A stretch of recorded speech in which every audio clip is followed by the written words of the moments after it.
He said play is the highest form of research, right? How? This is exceptionally true for this age group because this age is where their minds are super eager, extremely inquisitive, and highly curious to learn new things. I'm sure any parent with a child who is below 5 will be able to agree to this.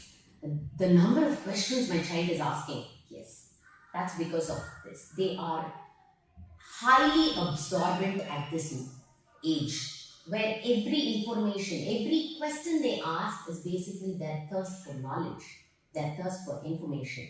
That is what is happening in preschool. In a pre-planned, environment where the child gets to explore, experiment, and find out, figure out solutions and answers for their questions will make them lifelong learners.